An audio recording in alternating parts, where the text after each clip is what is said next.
ভাই, এই প্রিপারেশনের শুরুর দিকে আপনি কোন কোন কোন ভুলগুলো করছিলেন যেটার ফলে আপনার সাকসেস আসতে একটু ডিলে হয়েছে, অথবা ওইগুলো অনেক আননেসেসারি কাজ ছিল যেগুলো আপনি চান না আপনার জুনিয়ররা করে এই সেম আচ্ছা। মিস্টেকটা করুক? তাহলে সেগুলো কি কি? আচ্ছা, তো আমার টার্গেট তো শুরু থেকে একটু বিসিএস কেন্দ্রিকই ছিল। তো আমি অন্যান্য বিষয়গুলোকে কম ফোকাসে রেখেছিলাম। তো আমি আসলে আমার যেটা ভুল বলবো, যে আমি আসলে বিসিএস টার্গেট করছিলাম, পড়াশোনা শুরু করছিলাম, কিন্তু শুধু হচ্ছে মানে গড়পড়তা কাজ করতাম আর কি। সবাই যা করতো আমি তাই করতাম। বা এখন এসে বুঝি, এত জার্নিটা পার হয়ে এসে বুঝি যে আমার কী কী করা উচিত ছিল বা জুনিয়রদের কী করা উচিত প্রথম অবস্থা থেকেই। তো এটা হচ্ছে যে আমি যদি বিসিএস টার্গেট করি, বিসিএস এর প্যাটার্নটাও ঠিকমতো বোঝা। যে প্রিলি যে 200 মার্কসের প্রশ্ন হচ্ছে, আমরা তো সবাই জানি কোন সাবজেক্ট থেকে কত মার্কস, সেটা আমরা সবাই জানি। তো এটা তো ওভারঅল একটা বিষয়। কিন্তু এই যে বাংলায় যে 35 মার্কস আছে, আমরা অনেকের কাছে ইংলিশটা কঠিন মনে হয়, ইংলিশে 35 মার্ক খুব কঠিন। অনেকে সবাই বলে আমাকে যে ভাই আমি তো ইংলিশ পারি না। আমি কি আসলে আসলে ইংরেজি পারি না? আমি কি হচ্ছে হলো number, gender, determiner, noun, pronoun, adjective এগুলো পারবো না? এগুলো কি আমার কাছে কঠিন? তাহলে আমি এক্স্যাক্টলি কোথায় পারি না? ইংলিশে যে 35 মার্কস, আমি এক্স্যাক্টলি কোথায় পারতেছি না? আমরা সবসময় বলি ওভারঅল আমি ইংলিশ পারি না, কিন্তু আসলে কোথায় পারতেছি এবং কোথায় পারতেছি না সেটা জানা, যে আমার এক্স্যাক্ট টপিকটা কোথায়। এটা ইংলিশের ক্ষেত্রে গেল। তারপরে বাংলাদেশ সবগুলোর ক্ষেত্রেই এরকম থাকে, যেটা একটা ওভারঅল সামেশন অফ মার্কস। ইন্টারন্যাশনালে 20 মার্কস, বাংলায় 30 মার্কস, বাংলাদেশে 30 মার্কস, বাংলায় 35 মার্কস। প্রতিটারই স্পেসিফিক স্পেসিফিক টপিক আছে, যেখান থেকে বিসিএসে আসছে, যেটা আমাদের সময় ছিল না, বা এই বিষয়টা আমরা বের করতে পারি নাই।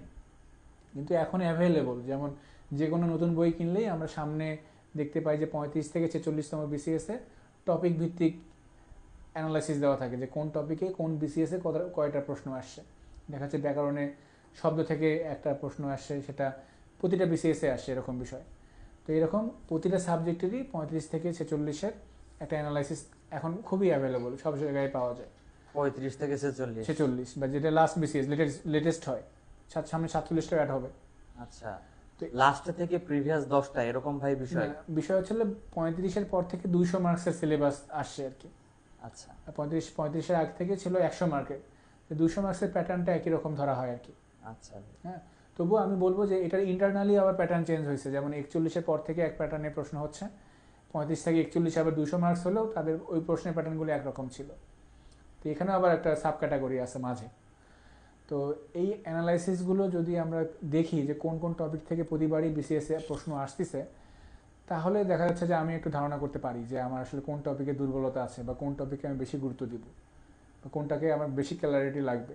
আমার সময় আমি আসলে গহেরা সবই পড়ছি, যা বই আছে সবই বই থেকে পড়াশোনা শুরু করছি। কিন্তু এখন আমি করলে, আমি আগে প্রপার অ্যানালাইসিস করতাম, প্রপার হোমওয়ার্ক করতাম, যে যেখানে আমি যাচ্ছি, যেই যুদ্ধে যাচ্ছি, সেখানে আমার কী কী ওয়েপন প্রয়োজন আছে, মানে কী কী অস্ত্র আমার দরকার, এগুলো জেনে বুঝে প্রপার প্ল্যানিং করে সেখানে মাঠে নামা। আগে আমরা সবাই ফ্রেশাররা করি, প্ল্যানিং ছাড়াই মাঠে নেমে যাই, মাঠে নেমে দেখি যে যেটা প্রয়োজন সেখানে সেটা ম্যানেজ করার চেষ্টা করি, এটা এটা লাগবে, ওটা লাগবে, এটা লাগবে। কিন্তু আমাদের উচিত আগে হোমওয়ার্ক করে জেনে যাওয়া। এখন আরেকটা তোমার সম্পর্ক প্রশ্ন আসতে পারে যে ভাই আমি তো ফ্রেশার, আমি তো কিছুই জানি না, আমি হোমওয়ার্ক করবো কীভাবে? হ্যাঁ, তো এই হোমওয়ার্কগুলো যে অ্যানালাইসিস হতে পারে, যেটা মার্কস ডিস্ট্রিবিউশন থাকে অ্যানালাইসিস প্রিভিয়াস বিসিএসের, ওটা একটা হতে পারে। বা এখানেও আসে যে ওই এক্সপার্টের একটু কনসাল্ট করা, যে আমার এই অবস্থা, আমি এখন কী কী বিষয় খেয়াল রাখবো। তো এটাও হতে পারে। কিন্তু নিজের যদি আমি একটু জানাশোনা করি, নিজেরা বোঝার চেষ্টা করি যে এটা ফাংশন করতেছে কিভাবে, বিসিএস এর পিলি 200 মার্কসটা ফাংশন হচ্ছে কিভাবে, এটা যদি আমরা একটু চিন্তা করি নিজের কাছে, দেখবো আমরা একটু বুঝে যাচ্ছি। আর শেষ কথা হচ্ছে, প্ল্যানিং ছাড়া কোনো কাজই হচ্ছে সাকসেসফুল হওয়াটা অনেক সময় সাপেক্ষ বিষয়। তো প্রপার প্ল্যানিং করা, সেই অনুযায়ী আগে যাওয়া, আর যেগুলো সাপোর্টেড হেল্প দরকার সেগুলো কোথায় থেকে পাচ্ছি সেটা নিজেকে বের করে নেওয়া আর কি।